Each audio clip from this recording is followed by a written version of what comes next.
que fazemos esse trabalho de rua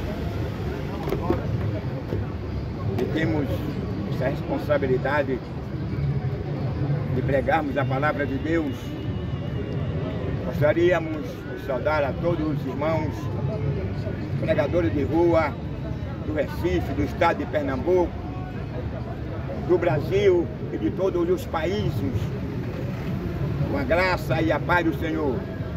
Continue orando um pelos outros, no sentido de Deus abrir as portas do coração do indivíduo para que ele possa deixar que a graça, que ele possa entender que ele é dependente do perdão, do amor e da misericórdia de Deus. Portanto, oremos um pelos outros, em nome de Jesus.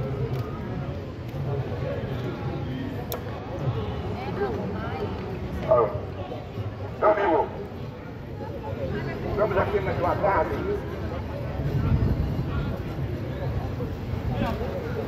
Com o propósito de anunciar a Jesus Cristo ressuscitado. E anunciar aquele que há 2000 anos atrás deu a sua vida. Aquele que foi levado perante ao sinédrio. Aquele que foi rejeitado. Aquele que o mundo não merecia. Aquele que foi ignorado. Mas ele veio com o propósito de derramar o seu sangue. E confiareis, porque ali se tratava do Pascual, do Cordeiro Pascual de Deus. Agora esse seu também é bem prático. O Cordeiro Pascual de Deus era o único que podia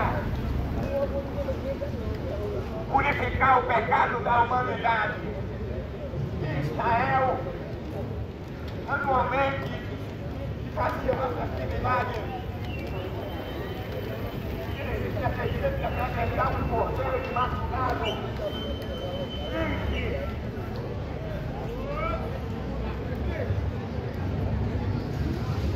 Para que o sangue dele viesse cobrir os pecados de Israel. Mas na proporção em que o sacerdote ele oferecia o sangue do cordeiro, a nação cada vez mais ia se prostituindo, a nação cada vez mais ia desobedecendo a lei, não cumpria o verdadeiro.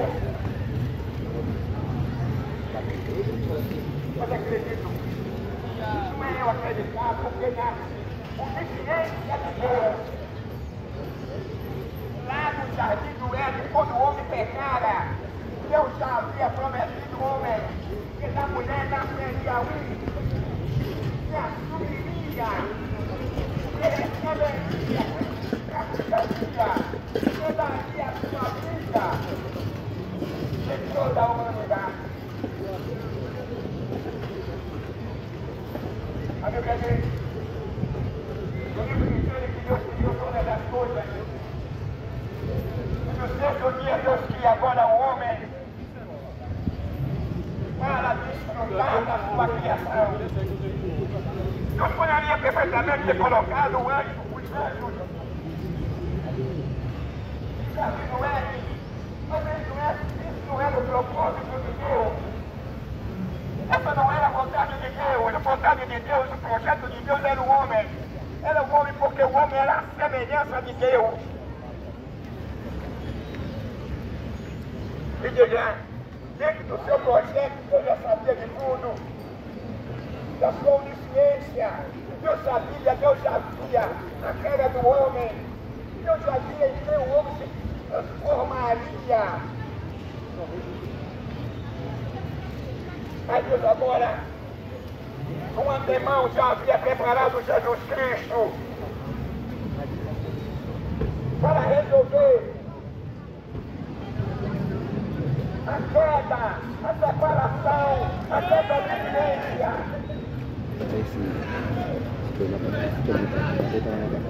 O homem em relação à sua ordem imperial.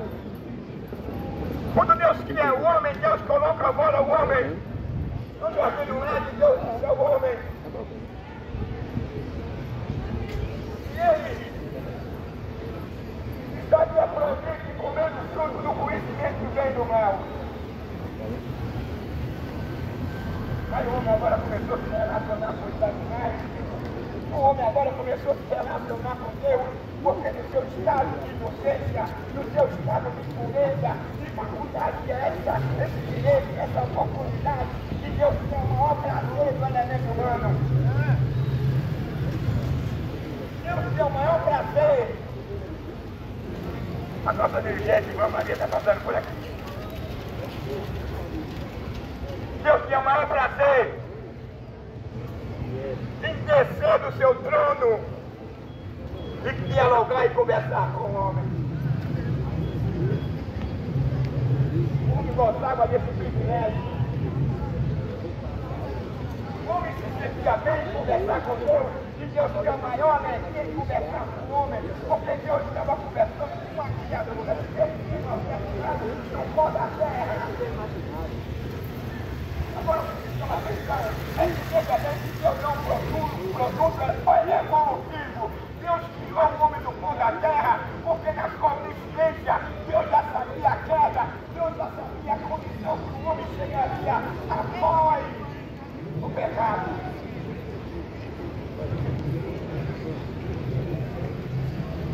Daí o homem agora gostando da criação divina. Daí o homem agora se relacionando com os animais. Daí o homem agora conversando com Deus. O homem não conhecia o pecado. O homem não era atingido pela morte. O homem não era atingido pelo câncer. O homem não era atingido pelo problema pulmonar. O homem não era atingido por nenhuma questão de desafetar o seu corpo humano, o seu corpo físico. Porque ele fica no estado de inocência de pureza. O homem estava nu e não conhecia e não sabia. Mas Deus havia advertido ao homem. Que o homem estaria proibido de comer o fruto do conhecimento do bem e do mal.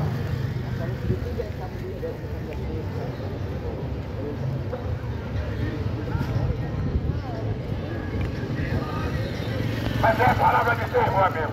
É merda pra você, mas é a palavra de Deus.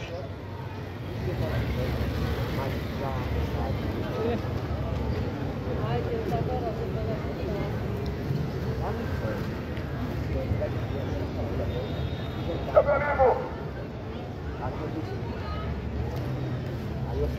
observamos que depois da queda do homem, o homem perdeu aquele prazer, o homem perdeu aquela alegria, o homem perdeu o direito de permanecer no jardim do Éden, o homem perdeu agora a sua natureza, era uma natureza pura, o homem perdeu a sua inocência, o homem transgrediu a coisa mais importante que Deus havia dito a ele que ele não fizesse, ele fez. Deus não criou o homem para o homem ser mortal. Deus não criou o homem para o homem ser assassino. Deus não criou o homem para vestir uma saia. Deus não criou o homem para vestir um fio dental. Deus não criou o homem para vestir uma calcinha. Deus não criou o homem para ser assassino. Deus não criou o homem para maltratar a esposa. Deus não criou o homem para morrer debaixo de um ônibus. Deus não criou o homem para morrer debaixo de um trem. Deus não criou o homem para ter prazer em matar a mulher, a criança, mulher grávida, adolescente. Deus criou o homem para que o homem todavia fosse alegria. Assim como a Bíblia diz que a mulher é a coroa do homem, porque a mulher é a alegria, é a satisfação do homem, é uma mulher virtuosa.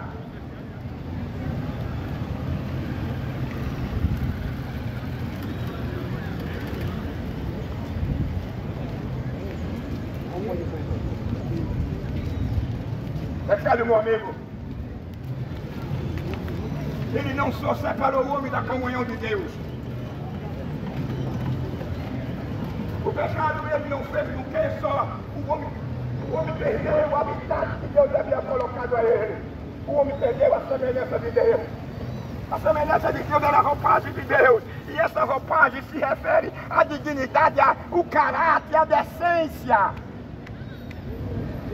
O pudor, a vergonha. O homem agora passou a reverter os valores.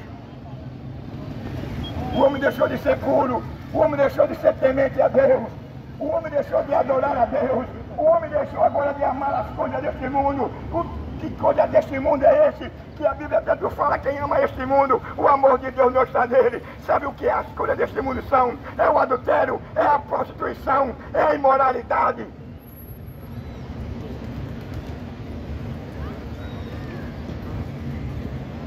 É os valores revertidos.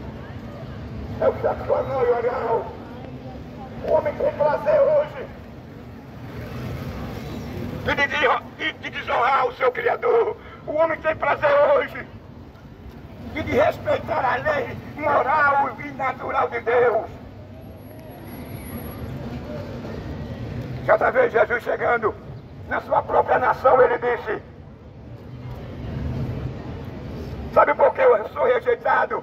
É porque eu sou a luz. Eu sou rejeitado, sou aborrecido, porque eu não me relaciono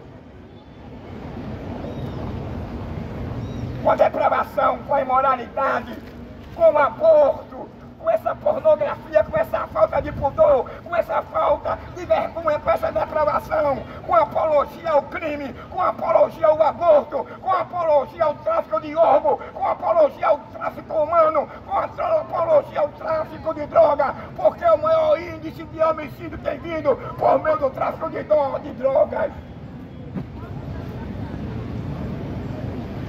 Se mata hoje por conta de R$10, se mata hoje por conta de R$20, se mata hoje por conta de R$10, se mata hoje porque o cara não simpatizou pela pessoa. Hoje está a banalidade da criminalidade.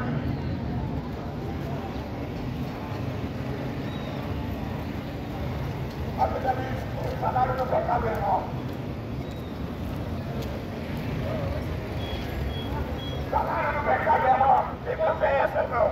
Não se trata não somente da morte física, não. Se trata também da morte eterna. Daquela morte que quando você morrer, você vai se apresentar perante o tribunal de Cristo. Você vai prestar conta de tudo que você fez aqui na terra. É uma lei criada por Deus, a lei da semeadura. O que o homem plantou, o homem vai colher. E não tem como você escapar dessa lei. Você pode escapar daqui, da lei daqui. Você pode matar, roubar, estuprar, pode fazer o que for, mas tem uma sala de custódia. Se o juiz estipular o valor, e se você tiver esse dinheiro, você sai pela sala da delegacia, ainda mais tirando onda e se divertindo.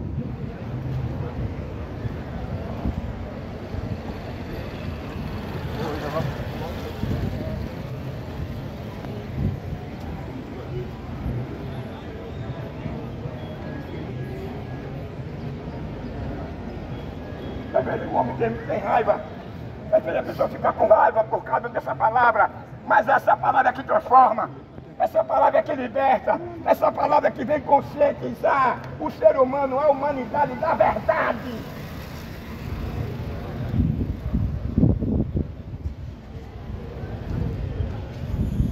Nessa ocasião Jesus disse: eu sou a verdade.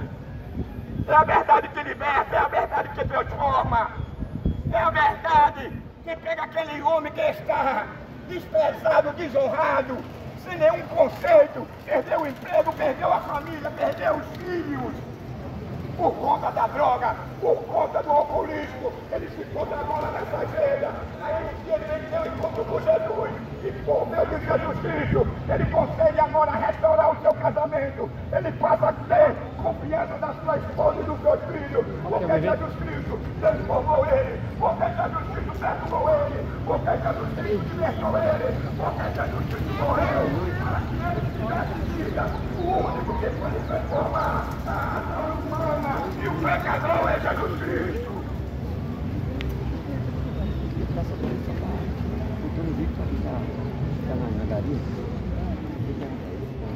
Jesus disse: eu sou o caminho, a verdade e a vida. Jesus é o caminho. Jesus é a vida. Ele diz a vida. E após o pecado, Deus lançou essa maldição no homem. Deus havia criado o homem infinito. não passaria jamais pela morte se ele não desobedecesse às instruções e à ordem divina.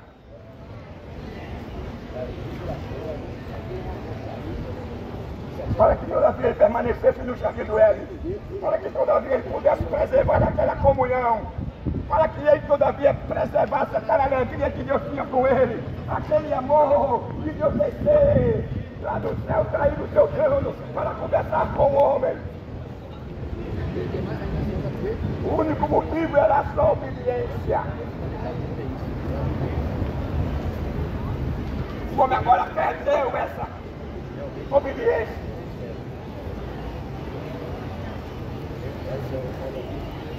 Todavia, criado o homem, tocado que devia ser um ser social. Dentro desse livre-arbítrio, agora ele optou a não querer ser mais orientado por Deus. Observe que no livro de Gênesis, que a Bíblia diz que toda tarde Deus vinha dialogar com Adão. O que Deus dizia e orientava e dizia a Adão, a Bíblia não relata, mas Deus conversava e dialogava com ele. Que prazer para o homem, que prazer para uma família, que prazer para um ser humano quando Deus fala com ele. Que prazer tem aquela família, em vez de ele estar numa mesa do bar, em vez de ele estar fumando maconha com a pedrinha, em vez de ele estar matando a esposa, em vez da esposa estar matando o marido, eles estão ali no quarto de joelho orando, pedindo para Deus guardar ele, pedindo para Deus abençoar a nossa nação, pedindo para Deus abençoar as famílias, pedindo para Deus guardar os taxistas, pedindo para Deus guardar os pais de família.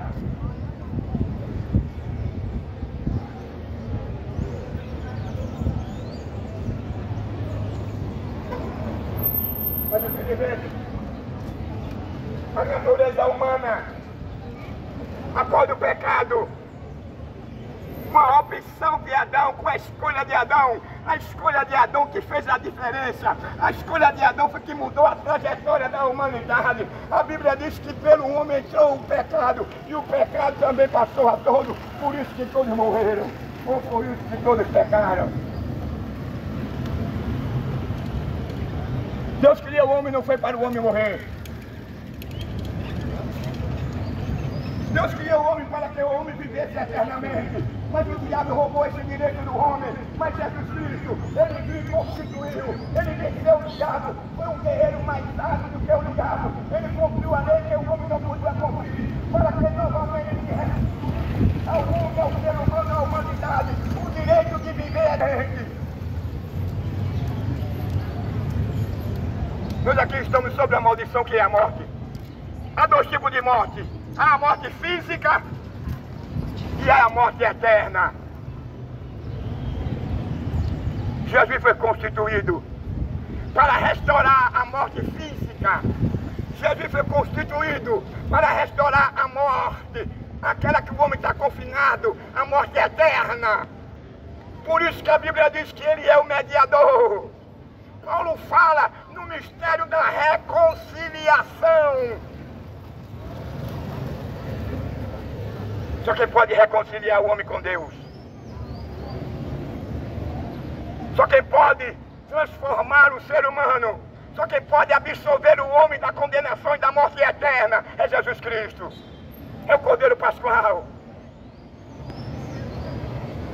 Observamos, meu amigo, que quando Deus agora chama Adão a sua respectiva responsabilidade, automaticamente Adão passou essa responsabilidade, o seu erro para Eva. Eva passa, nenhum quis assumir o seu erro, mas ele se esqueceu que ele estava se tratando ali de Deus. Nada se esconde diante ou perante os seus olhos. Você pode fazer a sua morada lá acima das estrelas, que lá está lhe vendo. Você pode fazer a sua morada lá no mais baixo lugar existente no mar, mas lá os olhos de Deus também estão lhe vendo. Você pode pintar o cabelo, você pode pintar a sua cor, você pode mudar de cor, você pode ir para outro país, mas Deus lá conhece você. Você pode ir para a China, que é um país que tem uma superlotação, uma superpopulação, mas lá você também não pode Nunca você poderá se esconder diante dos olhos de Deus, porque na sua onisciência, Deus, na sua onipresença, Ele está em todos os lugares ao mesmo tempo. Aí não tem como você escapar. É óbvio, para que o homem possa escapar do tsunami ou de uma guerra, ele tendo condições, ele vai fazer o subterrâneo, ele vai fazer ali uma moradia abaixo da terra, para escapar das bombas, para escapar das guerras, para escapar do tsunami. Agora, meu amigo, para escapar de Deus não. Nem mesmo aquele que está no submundo. Submundo é o inferno. Nem mesmo aqueles que foram para lá, que foram lançados lá por opção, porque quis ir. Porque a Bíblia diz que Jesus veio para desfazer as obras do diabo. O homem antes era acorrentado, aprisionado, manipulado pelo diabo. O homem fazia o que o diabo queria. Mas quando Cristo morreu na cruz, quando ele cumpriu a lei, ele olhou para o céu e disse: Pai, tudo está consumado. Em tua mão entrego o meu espírito. Aí agora o diabo vem. Na área humana, na visão humana, estava ali os soldados romanos, estava o centurião, estava os apóstolos, estava aqueles que seguiam ele por qualquer motivo, por um pão, por uma cura, para mudar de condição social. Ninguém pôde contemplar e ver o que estava acontecendo na área espiritual. Só Jesus já viu. O diabo chegou no meio da multidão, na meio daquele soldado que estava ali entre o Cristo e dois ladrões. O diabo chegou, estava Jesus crucificado. Ele agora se ajoelha perante Cristo, abaixa a cabeça e Cristo agora coloca os pés na cabeça dele, como sinal de derrota, de humilhação. A Bíblia diz que Deus, Jesus Cristo, ele expôs Satanás, humilhou ele publicamente perante os seus súditos, perante os seus potestades e a sua principado.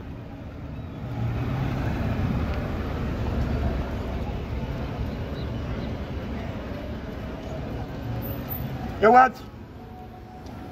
também era um pecador, sou pecador. Dançava, bebia. Nunca pensava em ser crente. Mas eu me lembro que uma certa vez eu era de menor. Eu estava na frente da minha casa, perto da minha casa tinha uma igreja. Eu estava jogando bozó. E quando eu olhava assim, eu via aquele homem de branco, de cabelo grande, com as mãos assim para mim estendida. Aí eu não tive outra alternativa a não ser de compreender que ele estava me chamando. E quando eu entro dentro da igreja, aí veio uma grande multidão de demônios querendo me matar. Deus estava querendo dizer para mim: olha, meu filho, tem aqui, então cuidado. O diabo trabalha 24 horas para te matar. O diabo quer tirar a tua vida. O diabo quer tirar você no meio dos seres vivos. Mas eu quero te dar uma oportunidade. Eu quero multiplicar os teus anos de vida. E eu compreendi a mensagem. Na época eu trabalhava na Caixa Econômica como office boy. Eu era de menor. Tinha os meus conceitos com os meus patrões, com os meus chefes. Aí eu cheguei para eles e disse: agora eu sou cristão. Eles começaram a rir.